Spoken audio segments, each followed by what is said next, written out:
Naleki motako yo moko yebi Soki nasalaki molende te chérie Ne yozongaki te Olobaki yo kozongela ngai Radio Télévision Lisolo Mamonaki yo na uzumbura DSV ya basi Diana sous le photo de vous perdale Melaki masanga Sima yango bakangaki yo ela mobali na ndako Olobaki yo kozongela ngai sika oyo wapi yo Bamonaki yo na uzumbura na lingomba ya basi Kokotaki nekala ya mbenda bomelaki masanga Sima yango bakangaki yo ela mobali na ndako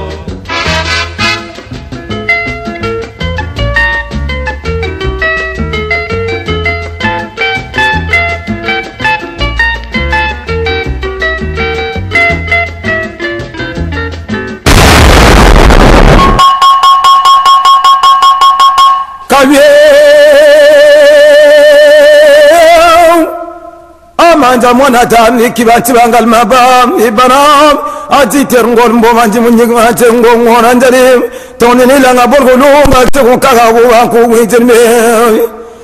jerma mabo logla wala go logla wala baratar nyer mulle wumpane ngam fo wumbo manji onde la fin pura puru de la fiera me manche nililio Mantie lililio Ibalinga kelke ba yiken mumambu Ala kene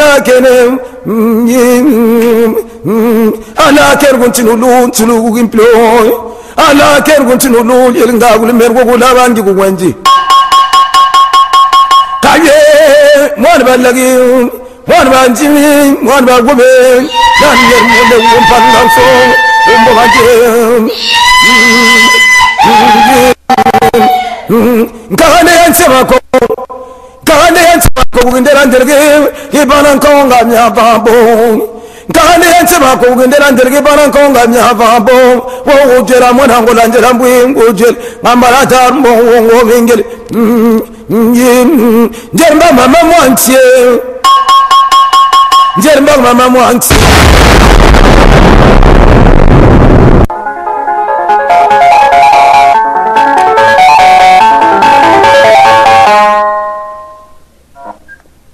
Ndoko, de l'imbisi. Aux amis, montre que l'anda qu'on a été papa. Mais radio du sud des amis branchés. Mais oui, dit qu'il y a un peu même la fin de la gawa na kachanda qu'on a. Mais celui qui toko. Mais quand on dit ma maman, on dit merangai. Radio du solo, ils en a top. Mon côté.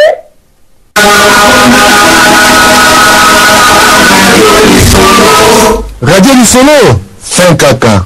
Radio du solo, oui, toi, bana ba moina kongo. Nga biloko ya makeye papa na jako landa radio du solo papa litabolo kitagra na bana tala biloko wana tika na kudia lisusu te poa radio du solo ibandi Radio Télé Lisolo.com. Merci Nabandeko Nyonso oyo bozali kolanda biso sur la 3W Radio Télévision Lisolo.com.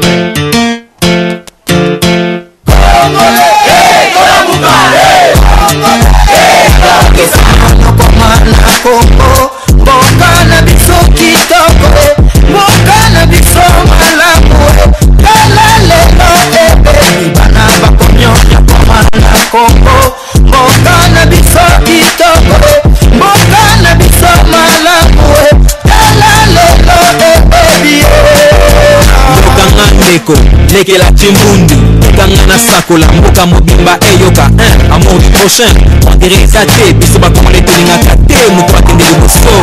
Oye biango Jalousie likolo ya soso Po bango bayaka mbo eyote Mutema eza koswayo Na sekato na lela Nabache banda mawan Tozo poma na pamba Yo muluba Bale metondi mboka penza Etondi mboka Etomi na ko influencer Soya jibeto ya wera Biso tupa congolais Vivons dans la paix Autant de mon boto je croyais qu'on l'avait retrouvé Mana kombo Mokana biso kitoko Mokana biso malamu Tala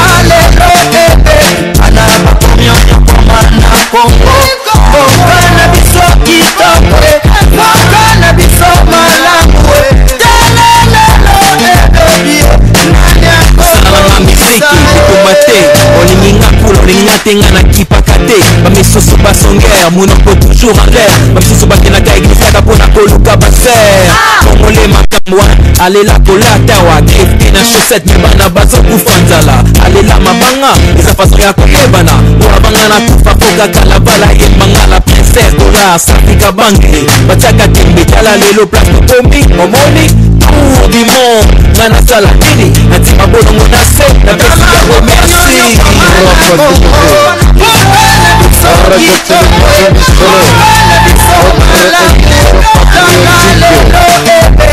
Animé par des grosses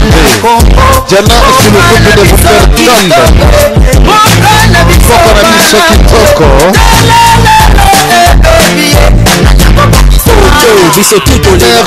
Merci Nabalandi Nyonso ya 3W Radio Télévision Li Solo. Merci Nabandeko Oyo bozali connecté tango Oyo P bozali kolanda la seule radio net de la diaspora congolaise, radio de la résistance, radio des combattants. Et salut toujours Yabino DSV Diana sous le photo de vos pertales moto toujours nakati ya bato. Ya solo bande kona pesi bino mbote pe kimia ya nzambe ezala kati ya mabota mabino mpe tokumisi nzambe oyo abateli biso na yo mpo tokutana mokolo mwalelo na kati na radio television lisolo po ete tolobela makambo oyo etali mboka ya Nkongo. Ya solo bandeko na pesi bilenge babali mpe basi bana ake na pesi bino e boto bali soloa pe bali soloise. Oyo bosali kolanda biso na mpokwa mwalelo ezali toujours ya bino combattant de la cause nationale de SV Diana sous le photo de vous pertale mokolo mwalelo bandeko tolobaki misala oyo tozali kosala bandeko ezali komonana na kati na mokili oyo soki oyoki na kati na Congo batu nyonso tu bakomi kotelemela Kabila dégage, Kabila doit partir, degré ou de force, et politique Kanambe doit partir. Yasolo Bandeko, c'est la radio Lisolo, la radio de la résistance congolaise. Oyo tomesana ko pasola mpoke mpe ko ebisabino maye matali mboka ya Congo. Mokolo mwalelo ndenge na lakaki bino ba combattants basali partout dans le monde entier ba bimi mpe bakobima basali toujours kobima congolais oboye baki ya lobby mais ya lelo te mutako sabino te bana ya Australie ba telemi balobi biso nakato Australie awa eza black te ntsaka te mutokoti na ve bana ya France o tozali kolobake ba telemi. Ah bon, mais pourquoi pas biso bana ya Australie, bana ya Bundesba telemi, mais pourquoi pas bana ya Australie to ya Sud Africa ba telemate kuna pe na Angola ba kombata ya Angola ba bengaki balobi pe kalate eko yinda awa mais Eduardo Santos azali ko banga matekita mpamba tamoni pe ba Congolais mususu ba komi déterminé nakati Angola bi na file pe ba Congolais mususu babengaki na Congo Brazzaville balobi ke tonyo kwami toteki pe mai ya mingi ba Congolais ngambo Brazzaville bazali komona biso bazoba tandike tozali na mboka na biso nyonso kaka pona Hippolyte Kanambe to telemi mpe bande koko kamwa ba combattant mususu na kati na Kigali kuna na Rwanda babengaki DSV nakoyamba bango lisusu bakolekana pe bako expliquer bino lit na bango na kati na Kigali oyo bazali ba Congolais bakima mboka na bango bakenda na kati na Kigali kuna lokola ba comprendre que no ba génocidaire ezali Paul Kagame na groupe na ye yaba tuti Rwandais oyo bazali ko boma ba peuple congolais batala te bandeko ba bimi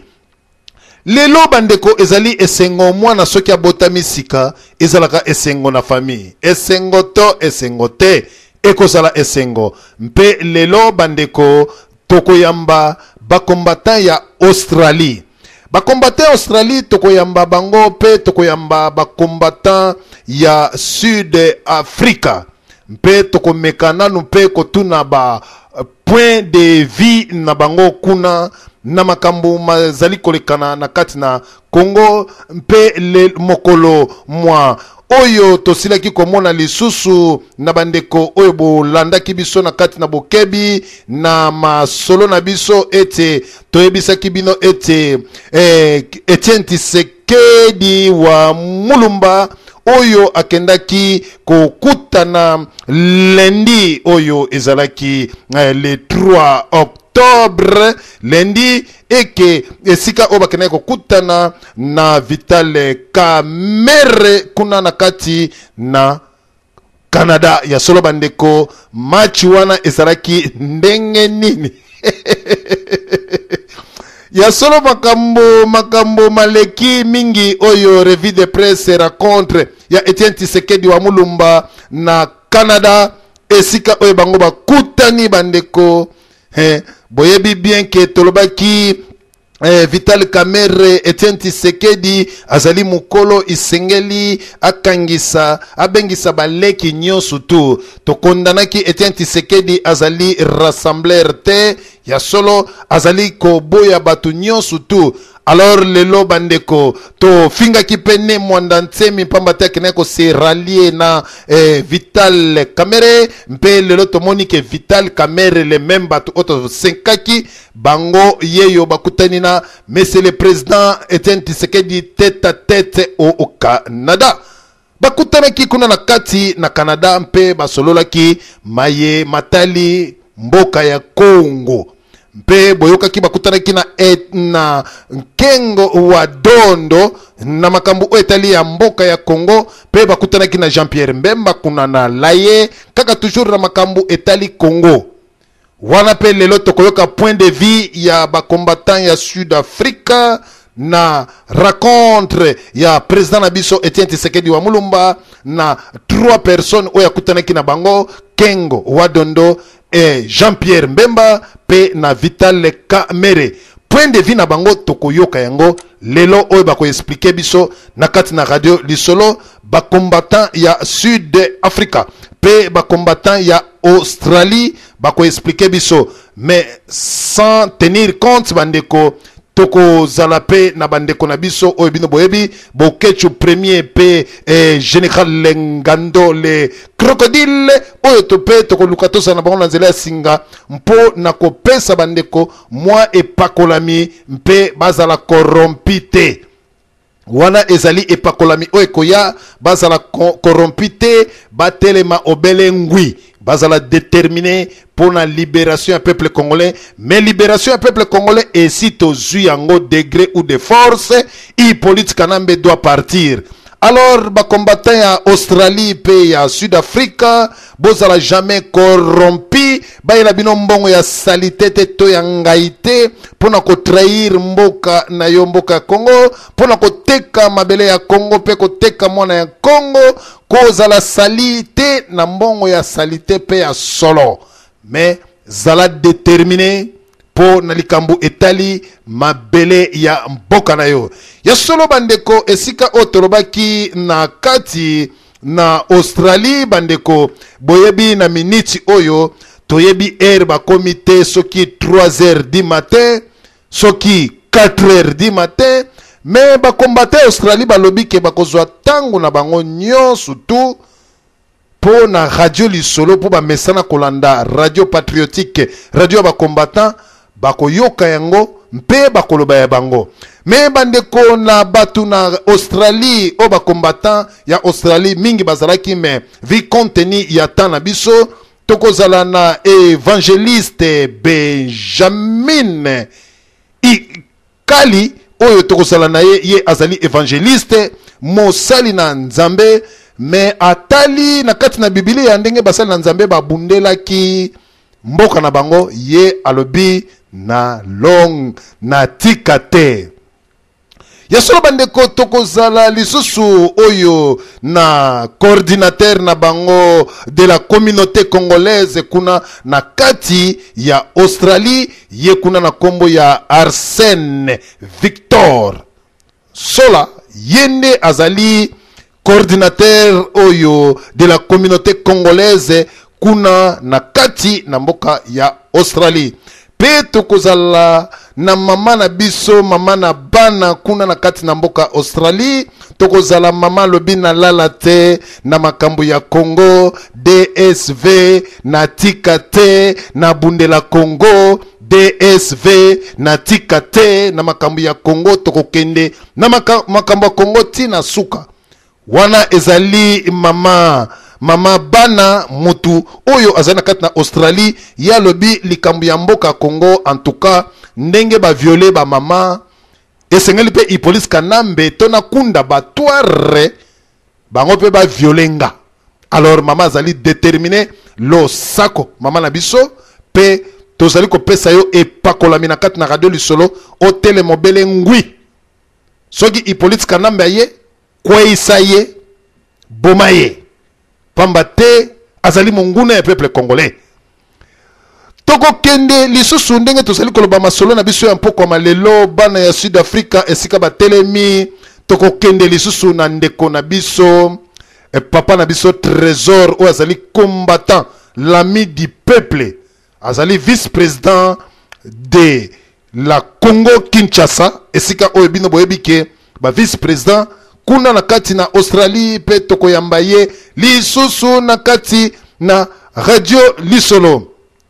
ya solo bandeko ezali likambu oyo vraiment ke ya pasi ya elenge kutu mais kobosa na te Papi Sukami, ingénieur combattant du Congo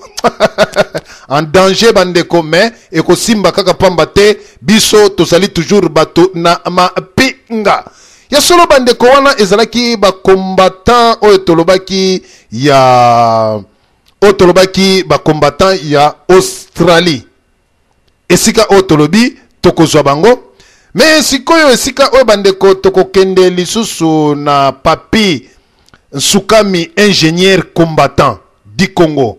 en danger ye wana tokokende tokozwa pe papa na biso Léonard Mulunda, combattant ya IDPS. alobi ke IDPS na tikate nazali toujours na Sud Africa na kobundela ba combattant IDPS. Pe tozali na Jean-Claude oyo azali combattant pour l'action. Ye côté action a beta makofi bandeko. Soki boyoki na Sud Afrique kuna line bukani to liswe bimi mutaza kotambola na mabolongo bandeko. Ye wana côté action en tout cas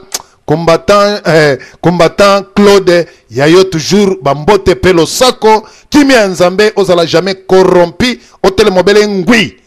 yesolo meri to pesio lisusu bambote kuna esiko zana katna Sud Africa omesana kolanda radio patriotique radio des combattants oyo mesana ko landa yango toujours pe to pesi papa na biso Jérémy combattant et puis na mama na et puis to pesi 100 Soki Chantal, mais namoni a Santal. Mais Chantal, to pese les sous bambote ebele. Jamais Congo ekote kama, jamais Congo ekozala divisé, tokozala toujours uni.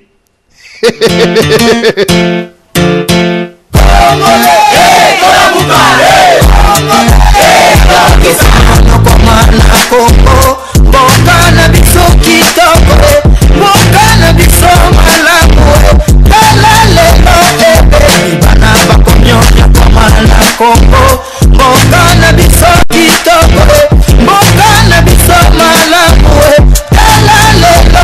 baby.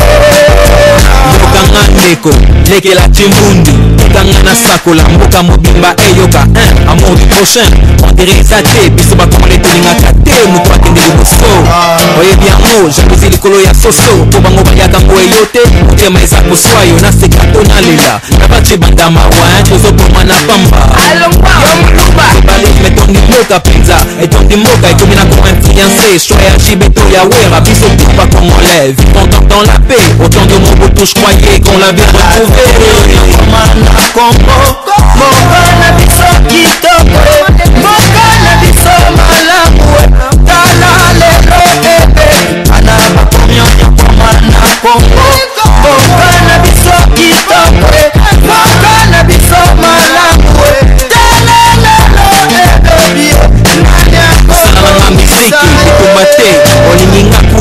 tenga na kipakate bamisusu basongere monoko toujours en l'air bamisusu bakendaka eglisaka mpona koluka baser kongole makambo alela kolata wa grifke na chaussette me bana bazokufa nzala alela mabanga eza fason ya koyebana oya banga na kufa pokakala bala yembanga la princesse dolar safika bange batiaka tembe tala lelo place tokomi oni tour du monde nga nasala nini natima bolongo na se na pesi yango merci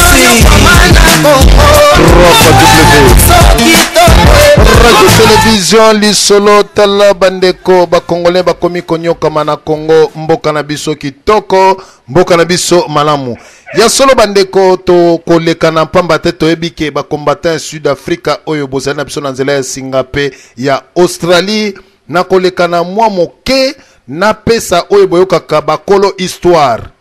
na banzi na makambu oyo ya liti ya Congo oto lobike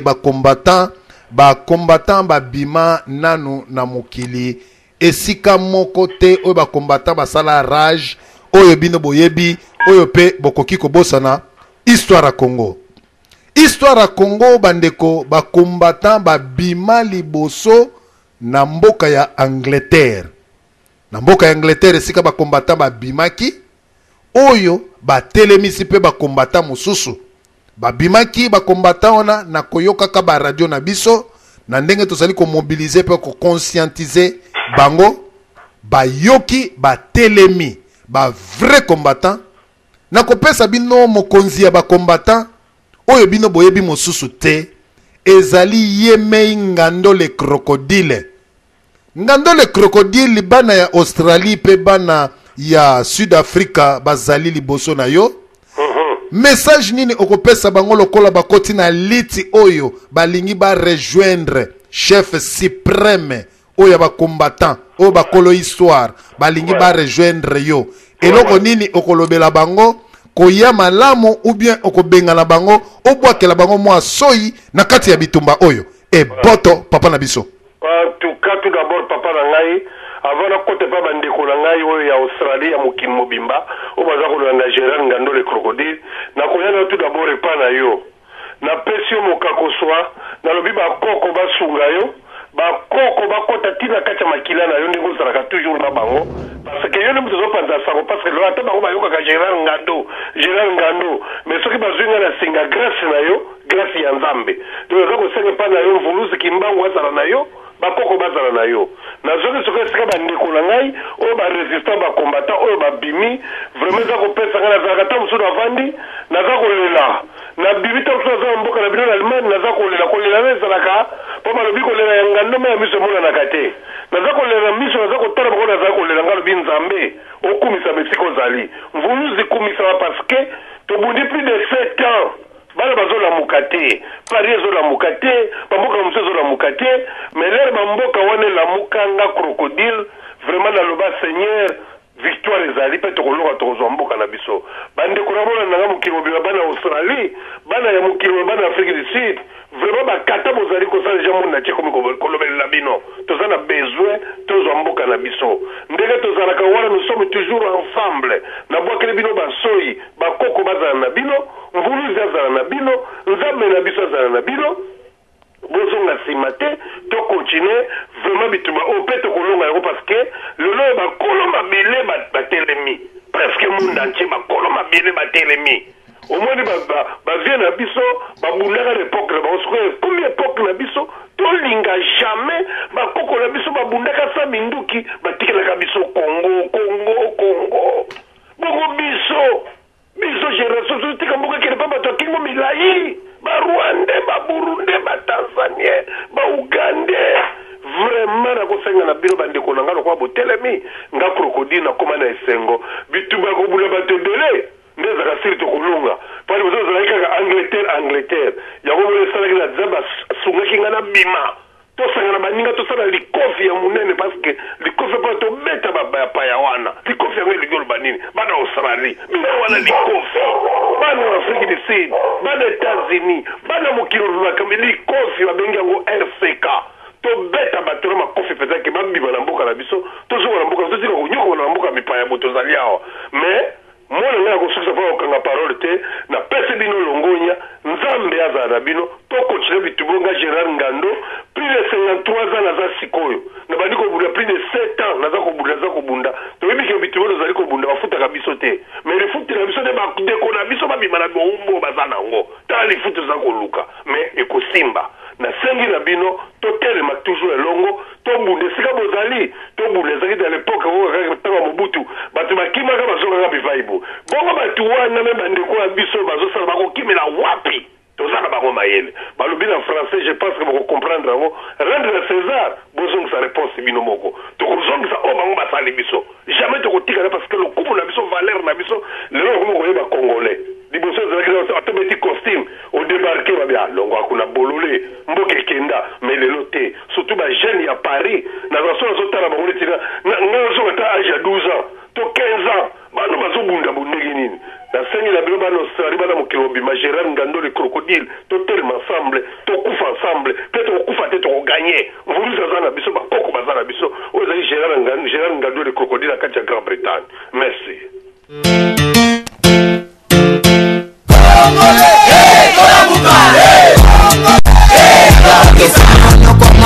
Kongo mboka na biso kitoko mboka na biso malamu kala lelo ebe bana bakonyonya kwa mala Kongo mboka na biso kitoko mboka na biso malamu kala lelo ebe mboka ngandeko leke la chimbundu Kangana sako la mboka mobimba eyoka amour du prochain on dirait ça te biso ba comme les tuninga kate muto akende liboso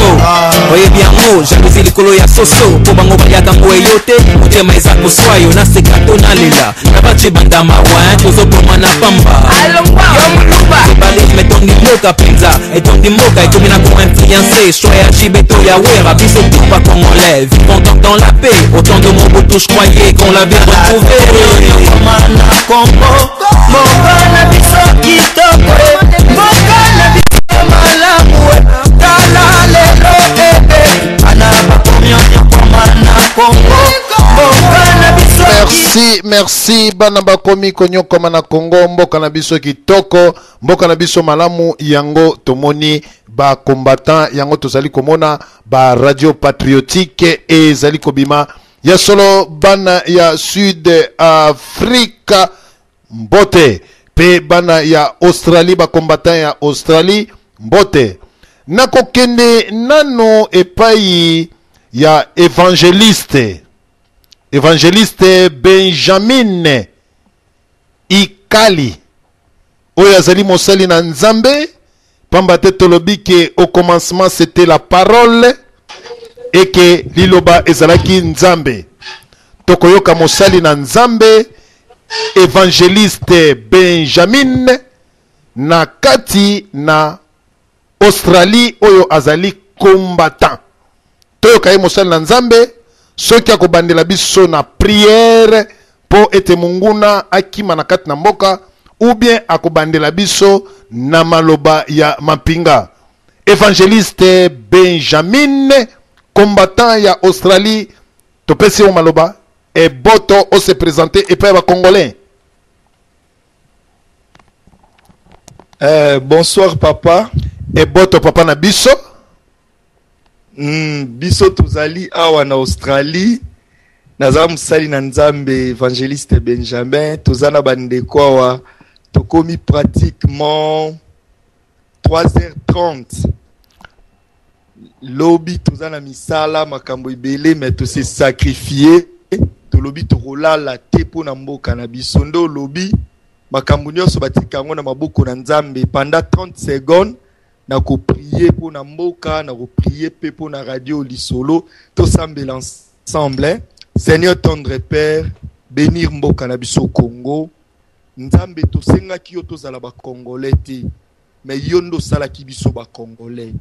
Nzambe otrasaki mboka na limite nango Nzambe bundela Congo yokela ba femme violée mawa yokela bana pe bandeko bazo souffrir mawa Nzambe to sengi yonde telema katalika mwa Congo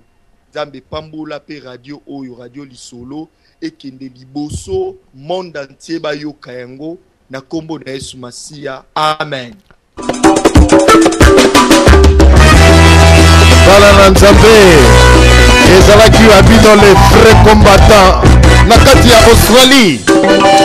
Évangéliste Benjamin sur la 3W radio télévision lisolo. Nzambe mokonzi ya solo to ya bio na esego nyonso yoka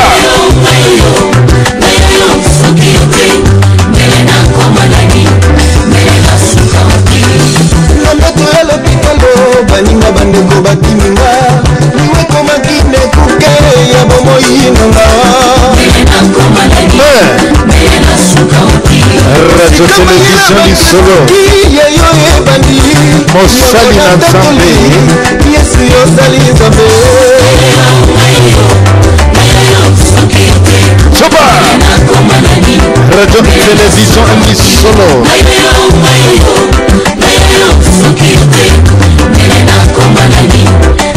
eseko mwana bota midi bavrai combattant na kati ya Australie ezalaki wa bino Évangéliste Benjamin mpasi polasi esilaki te nyonso nanga na mpasi ndele nanga molili Choba DSV opesinga ntina mpe na moni minda yango na tatoli Yesu ozali Nzambe Radio Télévision Lisolo, votre émission patriotique animée par les vrais combattants de la cause nationale. Thomas, Bokecho au premier, Général Nado,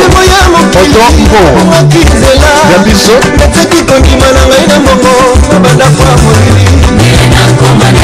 Thomas, Radio Télévision Lisolo. Nzambe wana mokonzi ya Chichi Kolongi, président de la République démocratique du Congo, ya Chichi Etienne Tshisekedi wa Mulumba, sur la 3W Radio Télévision Lisolo.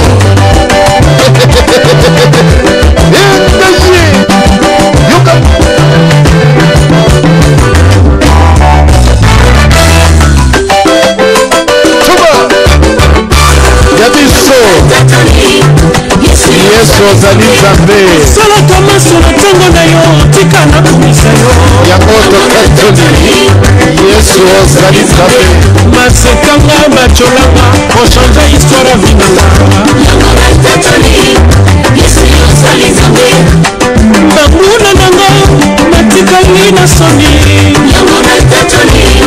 Yesu ozali Nzambe yo lokotaka na fulu osukoli opesi tina yango natatoli Yesu ozali Nzambe yango natatoli Yesu ozali Nzambe Radio Télévision Lisolo, la seule radio neutre de la diaspora congolaise, DSV. Chuba, chuba, tole. Bakombatea, bana babotamie, bana ya Australie, ezalaki wabino Évangéliste Benjamin. Tole, chuba, yoga,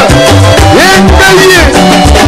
Esengo ezalaka toujours soki bana bazali kobotama na famille. Tole, chuba, chuba. Akulutu jipe ukanda. Yoga. Les grands pétroliers, les grands distributeurs automatiques. John Chongo, géomètre, la princesse Pauline Djemalacho. Les présents d'hommes à l'île. Amaleme maleme sila tukwe kile yaya. Ya maleme sila tukwe kile yaya. Ya maleme maleme sila tukwe kile yayo. Amaleme amaleme sila tukwe kile yaya. Ya maleme maleme sila tukwe kile yayo. Amaleme amaleme sila tukwe kile yaya. Amaleme maleme sila tukwe kile yaya. Amaleme sila tukwe kile yayo. Bana ya Australie. Tole. solo bandeko ezali esengo mingi na famille soki bana bazali ko botama ezalaka esengo soki pe mwana azalaki na mokili eke ayambi liloba na nzambe ezalaka nkembo mingi na kati na lola kuna biso ba tu oto ndimelaka Yesu Kristo mutu na mutu azali na église na ye na ko critiquer ya moninga te mais oyo ngana ndimela ye wana na kumisi. Merci évangéliste Benjamin wana ezalaki ya Australie tokolekana pe tozwa moko na kati na Sud Africa toka peta mwa voix ye oyo tobengi Jérémie Onyumbe na banzi ye akolekana pe alobata mwa liloba moko na simato ye bakosolola na ba Congolais po tokoyamba bango avec double honneur pambate makambo bazali kosala na Sud Africa ezali makambo ya kitoko. Papa na biso Jérémie combattant ya Sud Africa topesi yo maloba e boto. Merci papa pona maloba tepele mine pona initiative oyo comme toyokanaki tozali biso nyonso elongo. Je crois que lelo ezali mkolo moko oyo peuple congolais et reçoit révélation pour la délivrance naie. Alors tous allez au grand complet, mais comme biso va combattant il y a Cape Town to travailler toujours en collaboration avec l'IDPS comme bangonde ba simbi leader or même peuple congolais na délivrance. Alors na ko pesa liloba et pas ya moko na kati ya ba oba kambi DPS papa na biso Jérémie papa na biso Jérémie to pesi nanu yo to ko pesa bande komisus to lingi yo oloba nano pambate to yambape bino na double honneur pambate bobotami mpe bokola malamu. Merci mingi ça va liloba na yo epai ya bande kona biso ba yoka yo soki okomema biso na losambo soki okomema biso na ngwasuma toyoka yo. Merci na kumisi nzambe mingi pona opportunité oyo nzambe azali mokili ya likolo pe na se azali nzambe oyo apesi biso Kongo lokola ndeko oti kosambela tondimelaka ye e na kati na biso awa oyo abengami Santal azali pe pasteur mosali na nzambe to milendisami makasi na liloba na nzambe donc totiki débat nyonso ekene na maboko na nzambe que peuple congolais azala édifié pe atelema na nzela ya débat ya lelo nyonso naza koloba comme introduction yango wana. Merci peuple congolais ozali kolanda biso telema pe kozala corrompite na débat ya lelo ezali eloko malamu moto ane eloko ya nzambe babundisaka ye te po oyo kokanisa okobundisa moto nzoko okobundisa nde nzambe.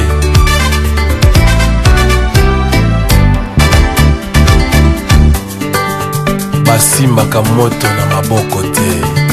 okoya kotika yembelama e papa yokosi na yuda Radio Télévision Lisolo papa moyoki losambo male yembelama e papa yokosi na yuda ibanga talo papa moyoki losambo personne n'a été trouvé digne d'ouvrir le livre de vie na likolo pena se obele mwana na mpate yembelama e papa yokosi na yuda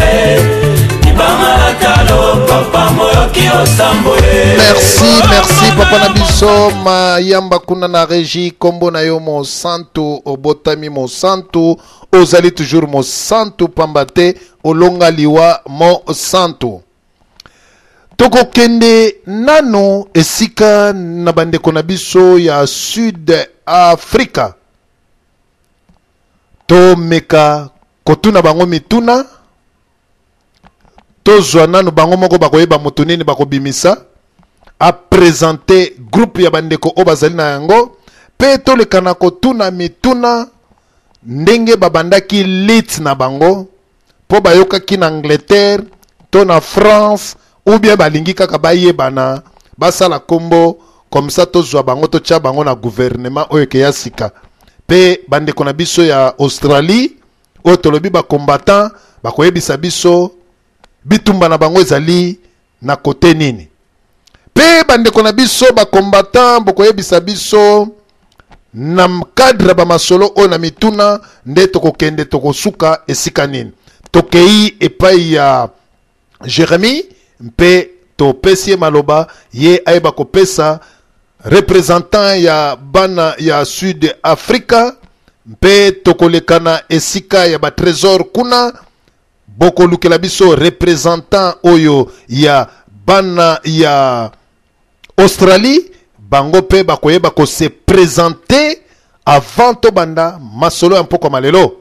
soki bolingi na kolekana nano esika oyo ya bana ya Australie to yamba nano coordinateur na bango ya communauté congolaise Arsène Victor poto yambaki déjà évangéliste Benjamin pe to yamba Arsène nasima ya Arsène de toleki epa ya mama bana soki toleki epa ya mama bana nde tozongi epa ya trésor toleki nano epa ya ndeko na biso coordinateur oyo azali combattant oyo combattant topesa nano maloba ameka ko s'exprimer. Merci. Ok, merci mbote mingi na bandeko nyonso pe na ba auditeur ya Radio Lisolo. Ezali penza esengope privilège na biso lelo pona kozala en direct ya média o eza ko faire réveiller conscience ya ba congolais nyonso à travers le monde entier. C'est vraiment un chapeau que nous voulons tirer pour cette initiative. Et premièrement, la première des choses serait de dire que je suis coordinateur de programme de la jeunesse congolaise de l'Australie du Sud et non de l'ensemble de l'Australie. La deuxième serait de présenter cette initiative qui est 100% jeune d'abord, il faut le dire, initiative 100% jeune, qui a pour but de réveiller la conscience de la diaspora congolaise qui dort tant sur l'enjeu de ce qui se passe dans notre pays, République démocratique du Congo, et aussi présenter aux yeux de la communauté internationale et surtout auprès du gouvernement australien les crimes qui se passent au Congo. Voilà. Merci Papa Nabiso Arsène. To leki lisusu epaya mama bana. Toyoka pe mongongo soki ezali kombo ya mobali ou bien ya mwasi toyoka pe ye lisusu na kati na Radio Lisolo. Merci.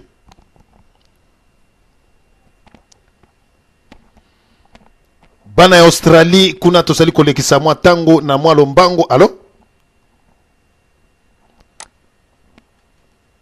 Naibite papa na biso Arsène soki mama bana zalite boleki seli biso trésor mpambate l'ami du peuple oyo azali vice-président de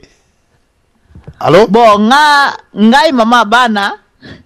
napesi Radio Lisolo mbote mingi napesi Radio Lisolo merci mingi na mosala azako sala pona mboka na biso ya Congo. Biso ba mama ya Australie toza kolala te mikolo nyonso mai na miso kopona komona makambo eza koleka na mboka koboma bana ko violer ba mama ko violer ba mibange eza pasi mingi. Papa botelema pona mboka Congo. Soki ba pesi bino ba corrompre bino l'air à vote.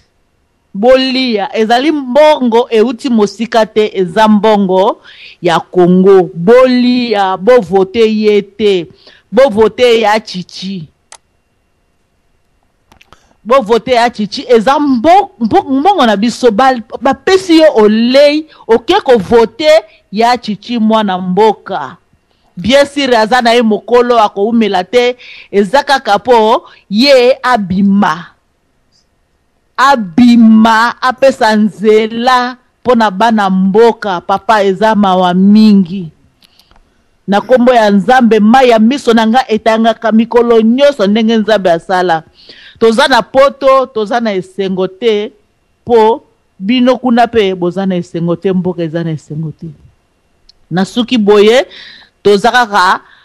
na kokuba na losambo pona mboka Congo. Nzambe apambola Congo. Merci mama bana vraiment na koloba ya mwasi oyo bazali ko violer tango nyonso tu ezali pe mawa koyoka abongo toleki et papa na biso trésor et l'ami Edi Peuple oyo azali vice-président na bango kuna to yoka ye lisusu liloba na ye nde toleki mpe na Sud Africa to yoka bango nde tokokende ntango mosusu na mwa mituna. Merci beaucoup encore Trésor depuis Australie biso ndenge booti koyoka bandeko intervention ya bandeko nyonso mokili mobimba eza kotelema mpona makambo ezoleka na Congo. Alors tokotika eteni ata moko te ya Congo ekende pa ya bato misusu tokobunda komba eza kaka moko mutu wana Hippolyte Kanamba alongwa na pouvoir atikela biso mboka mwana mboka diriger to souffrir mingi depuis colonisation ti ndenge tozokende na mikola lelo tokufaka na biso kaka tokufa ti wapi ba sujetir biso ba ko sujetir biso ti wapi toza batu pe tokoprouver na monde que ba congolais bakoki kokende na kati ya gouffre bazo kopusa bato nyonso bakende kokufa te. Alors to seigneur to pesi eza vraiment esengo mingi komona lelo puisque biso ba congolais problème na biso za kana no division mais à travers radio Lisolo boye mokili mobimbe komi koskoya place moko to komi kotambola na nzela moko eza eloko malamu puisque na question na mutu na tamba tuna ka eloko nini sangisaka mboka na place moko eza na no idéologie il faut batu batambo na idéologie moko pona makambo ekende pe na nzela moko lokola bato nyonso bayebi ke espoir na biso nyonso ezaka ya chichi na dernier virage toza na ngoyo bana mboka nyonso batelema place moko pe ba soutenir ya chichi na mosika to na pembeni to ko soutenir kaka ye. Alors merci merci encore mingi na radio Lisolo nazongisi maloba na régie. Merci toleki e pai ya bandeko na biso oyo tolobi na Sud Africa toleki nano epai ya papa na biso Papi Sukami oyo azali ingénieur na bacombattant toza na bato mayele ebele toyoka ye ingénieur combattant ingénieur na ye ya nini ya kobeta bato na Afrique du Sud soki alobi ya kobeta bato na Afrique du Sud tokondima yango eza mabe te mpo esengeli kobeta bango kokata bango makolo eza mabe te soki mpe alobi na domaine moko gloire au Seigneur mpo mboka na biso avancé. Papi Sukami ingénieur combattant topesi yo maloba. Allô papa, tu es tous excusé Mouké, Papi Sukami a se déplacé Mouké, mais tous opé Sabino Léonard Moulonda Azali Pembeni à Koki Koloba. Merci. Merci beaucoup. D'abord, Nalingina remercier l'initiative à Radio Lisolo parce que ba initiative à Boye et ont prouvé que ba Congolais baza unis. En tout cas, je dois vous remercier pour cette initiative. Combat toza nango binomoko boyebi ngai naza porter parole à IDPS wana Cape Town. Alors toza kolite ke tolongola munguna oyo azokamba mboka na biso. Ça fait 10 ans que Hippolyte Kanamba za na Congo.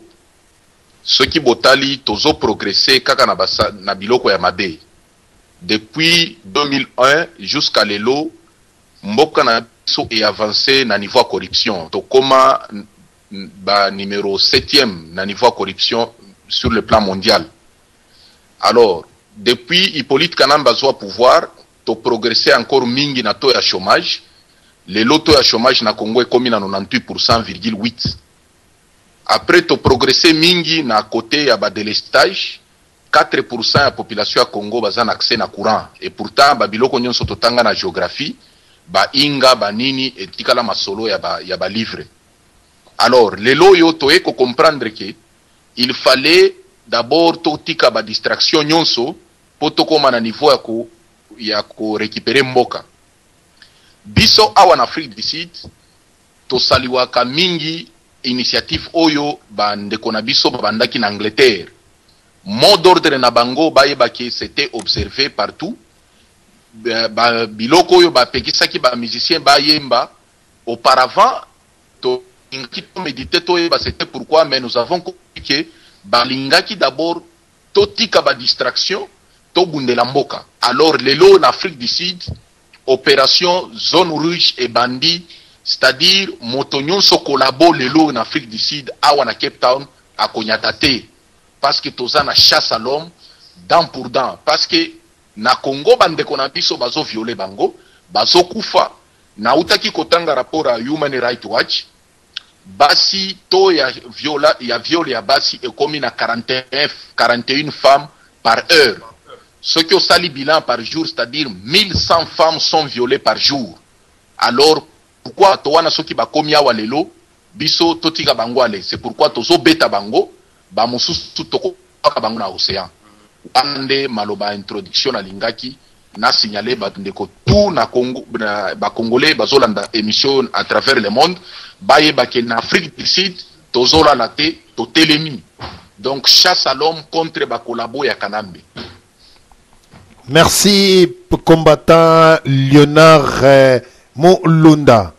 combattant de l'IDPS et Boto pe Nzambe apambolayo zala toujours na position wana déterminée. Toko kende pa ya combattant Claude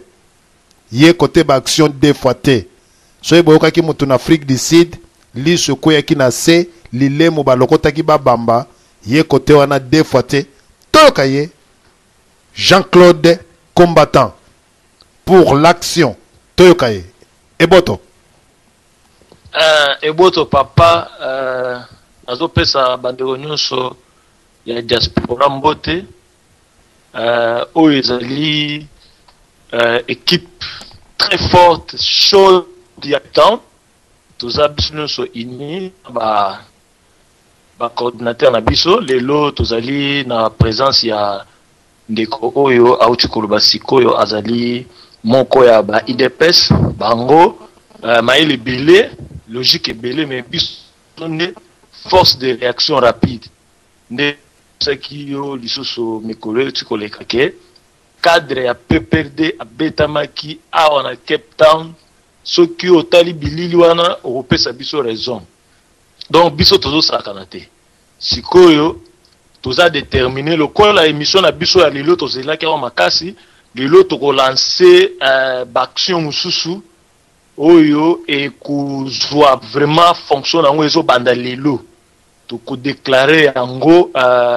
ouverte lelo. Alors na banzi biso to sakana te kaka ndenge na biso wana toza na idéologie ya bat lokolo monaka ba commandant colonel banani colonel Ngando na ba colonel Mbo na Belgique toza na ba lokola ba Rex toza ba idéologie lokola ya ba Rex toza lokola ba Bokechu premier biso toza ba tokowa pona ekolo biso toujours drapeau na biso beret vert toujours na mutu to kitaka mbala moko na CT biso okoboma biso time mutu asuka akolia yo biso tozala kwa ba dessin animé to pate na film o tchanga na frigo o tchenga na congélateur ou o tchenga na four mais o muninga na bimeli na chambre. Donc biso toza ndenge wana. Alors toza déterminé que mbulo mutu oyo ayena gouvernement ya l'occupation ezala ki héritage tata na ya tikira kiye ezala ki nini mbulo yo il faut kende. Alors toza déterminé to bombi bato na sima na biso te to pakoli mutu mafuta te mais to simile manduki na maboko Nzambe aza pembeni na biso pe akondima prière na biso parce que mboka wana yemde mutu apesa ki biso yango. Alors toza prêt ya kokita na Congo kusima minduki kobunda pona mboka na biso. Toza d'accord na ba diaspora nyonso ya Europe, ya Australie, ya États-Unis. Et d'ailleurs lelo to kanisa ki peut-être bandeko ya Canada ba kozala na ligne parce que toza na action moko photo poser na bango. Toza na action moko photo poser na bango à partir ya le 1er novembre. Alors esengeli to kota en contact na bango. Donc tolingi to dénoncer tous les membres ya PPRD oyo baza na Canada ba bomba bana na bango na Canada mais bango baza kwasime ba fonction minene na Congo. Alors ba boa kisa ngunda na Canada zela na persona no exemple muke biso to boa ngunda awa na Afrique du Sud to lobake to kimi guerre na Congo toza ba problème na ba gouvernement yangwana to ye awa toza na droit ya kozonga na Congo te selon les normes internationaux tokozonga na Congo te parce que la loi ekokanga biso. Alors loi awa siko eza ko protéger biso selon ba convention ya Nations Unies ya 1951. Bon siko mutu ya PPRD soki alongwe Congo aye peut-être en Afrique du Sud aye na poto soki ezali raison peut-être ya coutume na yete ou bien ya religion te abwaki ngunda na soi-disant que aza na problème politique na pays aza na raison nini ya ko pousser argument nini ya ko pesa. Or gouvernement o eza na Congo eza ya ye eza gouvernement ya PPRD ya eza mutu ya PPRD mais bana na ye ba ko se retrouver awa comme bangunder et ko banda ndenge nini. Alors biloko wana tondimaka ngo te mutu ya PPRD aza na droit légal te ya ko se retrouver na diaspora comme un réfugié. Alors biloko nyonso wana toza na kati ya ko laver même pas o ya bwaki ngunda même o ya ye lokola résident aye kotanga alors que ba parents ne bazana Congo il faut to le kana na opération ya kozongisa moko comme ça ba se retrouver bango moko na Congo comme ça to ya tumbela bango kuna toza na bateau to viser déjà eza lokola ba Francis Kalombo tozo viser ye to ko luka ti koko na ye ti na ba village na ye to ko ba timboka na bango to tumbango et alors likolo na ye ba innocent ya village na ye faut ba bazika ndenge ba innocent na biso bazo kufa kuna na ba est ba oyo bazo kufa na ba Katanga na ba Kasai. Alors batu wana lokola ba Evariste Boshab batu wana tout wana to kolandela bango moko to kanga bango, ne vous en faites pas. Biso to koluka biso tozo luka toza na ba tozo créer ba network na biso comment to koyo ko batu wana. Alors il faut to travailler na zana posa ya collaboration ya Canada bakota penza direct soki bazoyo kabiso bakota direct et puis baluka ba contact personnel peu privé na biso na bango tozwa ba contact ndeni to ko se pesa ba information mususu eza beaucoup plus secrète. Merci beaucoup wana ezalaki pona ko introduire mais chaleur eza na sima to réchauffer na mususu mwa muke. Merci wana vraiment ezali combattant Jean-Claude ye côté ba action boyoki balobaka na radio lisolo to présentaka ba combattant fufute oyo boyoki vraiment boyoki ba action boyoki pe elobeli ya moto na mapinga toko zwabino papa Jean-Claude combattant Sud-Africa nzambe abakisela yo mingi olobi biloko moko ezana tina mingi bandeko bo retenir biso to kimaka to bwaka na Europe pona batuana. Est-ce que bana ya batuana pe bakoki koya ba bwaka poka na batuana tandi ke batata na bango bazali kuna na kati na gouvernement wana bandeko oyo balobi opération mbwa sumbwa. Esa matata tokei epa ya meri toyoka lisusu meri kuna na kati na Sud-Africa toyoka ye lisusu combattant meri ozala maloba. Longo na mingi papa awa combattant meri tolingi to nalingi bakisa so eloko mswa makasi en tout cas bana Congo tozala totelema biso nyonso lokola mutu moko tosangana tozala na bomoko po mboka kende liboso mingi alobeza te naningi kaka boyebaka toza na chasa ya bakolabo tu bango tu bazoya awa na zone rouge tozo exterminer bango. Merci beaucoup.